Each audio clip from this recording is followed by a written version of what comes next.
É interessante a gente ver como governos são bichos complexos, né? Governo é um negócio... O Reagan, Ronald Reagan, ex-presidente americano, ele tem uma frase que é maravilhosa. Ele tem frase maravilhosa, mas a frase que diz que o governo não é parte da solução, o governo é o problema, eu acho isso tão espetacular. Governo nunca é a solução. O governo sempre é parte do problema. Agora, países não existem sem governos. A gente precisa dos governos para organizar a nossa vida. E é tudo muito ruim. É feito reunião de condomínio, né? Essas coisas que não funcionam direito e tal. Mas quando você pega os governos, eles gastam muito dinheiro, gastam. Mas aí eles vivem alguns conflitos. Por exemplo, no mundo na esfera federal, nas despesas feitas para o governo federal, que podem render frutos para o governo federal, aí o governo federal é irresponsável. Mas quando ele está administrando as dívidas que foram geridas e criadas pelos governos estaduais, aí ele paga de bacanão. Aí ele é equilibrado. Aí a voz da Fazenda fala mais alto. Aí o presidente da República, quando vai sancionar, como sancionou ontem, o projeto que escalona as dívidas dos estados, aí na hora de sancionar sai uma coisa muito mais equilibrada do que quando ele está tratando do seu dinheiro, do seu orçamento, que é aquela despesaiada. Não vamos fazer reforma de previdência de novo, coisa nenhuma. Vamos aumentar a taxa, a isenção do imposto de renda. Eu não quero saber de nada. Parece até que é país rico. Não é país rico, é país pobre. E a dívida pública crescendo, e a dívida pública crescendo, e a dívida pública crescendo, e a taxa de juros aumentando, e sufocando a iniciativa privada e tal. Aí temos a experiência que é muito interessante, que os governadores, eles têm uma dívida que é assombrosa, coisa de 800 bilhões, um negócio enorme, contratada segundo critérios bem objetivos, valores estabelecidos nos contratos. Eles iam pegar um crédito, eles tinham lá qual era o indexador para reajustar o contrato deles e tal. Ato jurídico perfeito, tudo certinho. Aí começa o processo de renegociação. Toda hora os governadores chorando. Ajuste fiscal? Nada. Rio de Janeiro? Um desastre. Minas Gerais? Um desastre. Rio Grande do Sul? Um desastre.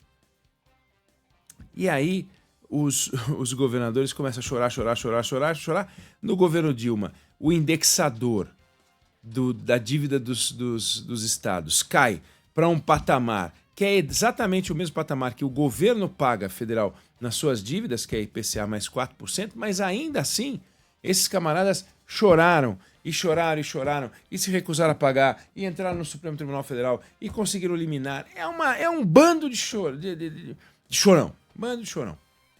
Agora, o governo assinou um documento, né, o projeto de lei, a lei sancionada, e o indexador pode chegar até a zero em alguns casos.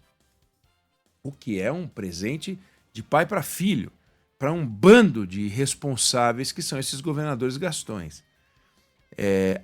Agora, olha que interessante. Sabe o que eles queriam, Débora? Eles queriam usar, para quitar dívidas, para amortizar a dívida, dinheiro do Fundo Nacional de Desenvolvimento Regional. Só que o Fundo Nacional de Desenvolvimento Regional é alimentado com dinheiro do governo federal. Então eles queriam que o governo federal, que vai aportar, que na reforma tributária criou esse Fundo Nacional de Desenvolvimento Regional, o governo federal que aporta dinheiro no fundo e distribui para os estados, esses estados pudessem usar esse dinheiro para abater a dívida deles. Pô, mas aí é ridículo, né? Você pegar o dinheiro que vem do governo federal para abater a dívida com o governo federal. Eles queriam fazer isso, o que é inacreditável. Outra coisa que eles queriam é o seguinte: prestação de serviço de cooperação federativa, ou seja, se eu fizer alguma coisa na área de segurança, de defesa civil, ciência e tecnologia, que se possa classificar como cooperação federativa, ajudei o governo federal, seja lá o que for, isso pode abater o valor da prestação de serviço, pode abater da nossa dívida, da prestação que deveria ser paga. O que é outra barbaridade. Primeiro que você não consegue fazer conta. Segundo, que é ridículo isso. Então, esses caras não querem pagar a porcaria da dívida que eles criaram, que eles usaram, dinheiro que o Estado deles gastou. Eu digo deles, nós, né? Nossos estados todos gastaram. E aí, você tem alguns estados que gastaram, que devem muito, Goiás, Rio de Janeiro, Rio Grande do Sul e Minas Gerais, os estados os maiores devedores. Você tem estados que devem um pouco menos, Espírito Santo, Minas Gerais e Paraíba, e tem um caso de estado que não deve nada, que é o Piauí. Piauí quitou a sua dívida com a União. Agora, por que o Piauí quitou a dívida? Por que a Minas Gerais, Espírito Santo, aliás, Minas Gerais, Espírito Santo, não, Paraíba, Espírito Santo e Mato Grosso, eles conseguiram ter uma dívida menor e os outros estados, alguns com dívidas tão altas? Por que essa disparidade? Né? Por que a gente permite isso? E todo governador que chega denuncia o governador anterior pela dívida criada e passa a administrar do jeito que o governador anterior administrava, que é chorando em Brasília para pedir um favorzinho a mais para o papai, para a mamãe, Tesouro Nacional. Então é uma irresponsabilidade coletiva, que são os mesmos caras que estão pedindo dinheiro agora, são os caras que denunciam a irresponsabilidade petista na gestão do orçamento federal, a irresponsabilidade petista na gestão das contas públicas, que tem, mas são os caras que querem dinheirinho agora do Lula. Então é uma coisa fantástica a gente ver o que está acontecendo, que são esses governadores se reunindo para tentar dar mais um botezinho. Conseguiram, portanto, acertar isso. E tem no projeto uma coisa que realmente merece um registro importante. E elogio. E é uma iniciativa, uma ideia que parte do senador Rodrigo Pacheco, que é o seguinte: o governo pode pegar, empresas estaduais podem ser usadas no processo de abatimento da dívida dos estados. Então é uma coisa interessante. Você tem lá uma empresa como a CEMIG, por exemplo, que é uma empresa de Minas Gerais, que é uma empresa importante, uma empresa valiosa. Essa empresa pode passar para o controle federal, né? Assim como outras empresas podem passar para o controle federal, e isso é muito bom. Você vai limpando a sujeira dos governadores e vai limpando também, você vai concentrando essas estatais num só ente, com a vantagem de, num futuro que pode acontecer mais cedo ou mais tarde, vem o presidente da República um pouco mais cuidadoso com esse campo e pode começar a vender algumas dessas empresas, tirar das nossas costas, né? A gente tem várias empresas que podem estar nessa situação, é muito bom. Por exemplo, o governo passado vendeu a Eletrobras. Extraordinário. O governo federal tem um monte de coisa para fazer e não faz.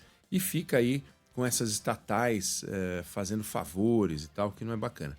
Queria registrar então, portanto, o que eu acho que é importante é sancionada a lei.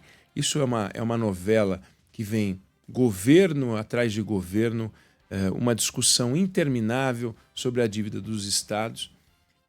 Fique registrado que o governo federal, nessa hora, como eu falei, paga de responsável, o que é bom, vetando, e o presidente Lula vetou trechos que tornariam essa lei muito generosa com os estados, e os governadores chorando. O governador do Rio de Janeiro, então projetos nossos de segurança não poderão ser feitos. O governador do Rio Grande do Sul chorando. Os governadores reclamando, porque eles estão de chororô. Deveriam pagar tudo aquilo que devem, sem esses favores todos que foram concedidos a eles, mas receberam esse pacote de favores e agora estão reclamando, que é uma coisa absolutamente ridícula. Nós vamos acompanhar essa discussão porque ela vai continuar. Não sei se você concorda, não sei se você discorda, mas essa é a opinião que eu tenho sobre esse assunto.